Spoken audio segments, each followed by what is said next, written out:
Hi guys, welcome to Adam McKola TV. Adam, this is the preview for Manchester United versus Wolfsburg. Manchester United's second game in the Champions League group phase this season. On our return, we didn't get off to the best start as we lost in Eindhoven. Despite taking the lead through Memphis Depay, the injury to Luke Shaw rocked the team and we eventually lost 2-1. Need to bounce back this time around. We do come into it though on the back of some good form. We obviously beat Ipswich Town in the League Cup. We've won our last 3 games in the Premier League, scoring 3 goals in each of those games, and we're top of the Premier League. So we come into it in a little bit of form. Wolfsburg themselves aren't in the best form at the moment. They've won 1, drawn 1, and lost 1 of their last 3 games. They sit 4th in Bundesliga, but they hit the headlines recently when they lost 5-1 against Bayern Munich, and Lewandowski scored them quick fire 5 goals.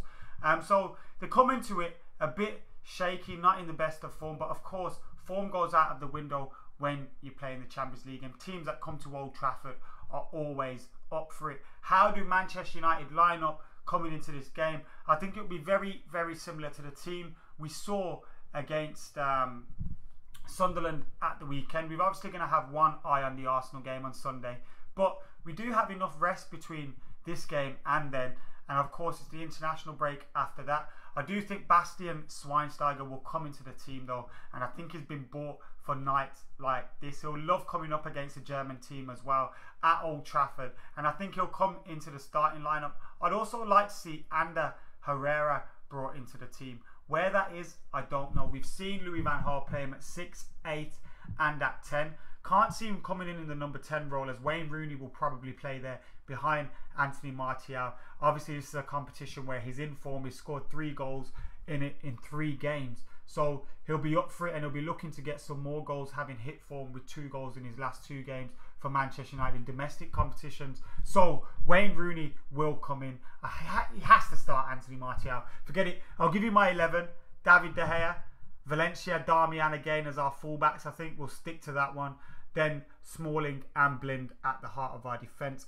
I think he's going to play Schweinsteiger, Herrera, Memphis Mata, Rooney and Martial. That's the lineup I think he's going to play, but I wouldn't be surprised to see Morgan Schneiderlin play the game and start alongside Bastian Schweinsteiger. And maybe it's just a case that Basti comes in for Carrick.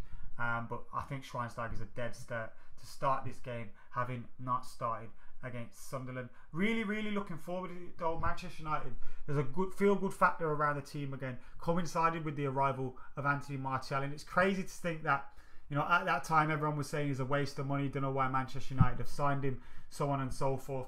And it shows not to be knee-jerk really. When we signed people like Falcao, Di Maria, they were world-class names, world-class players, but they didn't work for us. And Manchester United make stars rather than always buy stars. Look down the years, the likes of Rooney, Ronaldo, when we signed them, they've been full of potential. Yes, the odd player we've signed like Berbatov, but most of the players that come through the door, big money signings, are for their future potential. So Anthony Martial has made a fantastic start. He's looking really good.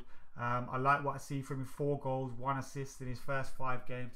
Can't ask for more from him, but I think it's his all-round performances. He didn't score against Sunderland on the weekend, and I thought he was our best player. I think he's brought a different dimension to the team. He pegs the defence back, whereas Rooney and Falcao and Van Persie were dropping deep, asking for the ball, coming up to the centre of the midfield and allowing the defensive line of our opposition to push forward. Martial keeps them stretched and allows for that space in the middle where Wayne Rooney can work. Wayne Rooney is our top goal scorer with 5 goals as well. So despite him having a poor season, he's still chipped in with a few goals. So yeah, looking forward to this game. We're obviously going to have to keep our eyes out on Draxler, who I think is a huge talent, been linked with the likes of Arsenal and stuff in the past. Came in when they lost Kevin De Bruyne, and he's a fantastic signing, I think. So we have to keep an eye out for him. Of course, they got Schürrle as well, and Billy Big Balls himself, Bentner up top. I'd hate to see him score, but they have got a few talented players. I think Gustavo plays for them as well. So we've got to keep an eye on them. Confident we'll get the result at home under the floodlights at Old Trafford. If I had to predict a score, I'd say Manchester United 2, Wolfsburg 0, and we're going into the Arsenal game full of confidence. Anyway guys, let us know what you think. What is your preferred 11 for the game against Wolfsburg? And what's your predicted scoreline? Who should we keep an eye on from the Wolfsburg team? Are there any names that aren't as obvious as the ones I've said and you think we should keep an eye on them? Get your comments in below. Get involved in the debate. Subscribe to Adam McKola TV. Check out the website as well, adammckola.com. I'm Adam. I'm out of here.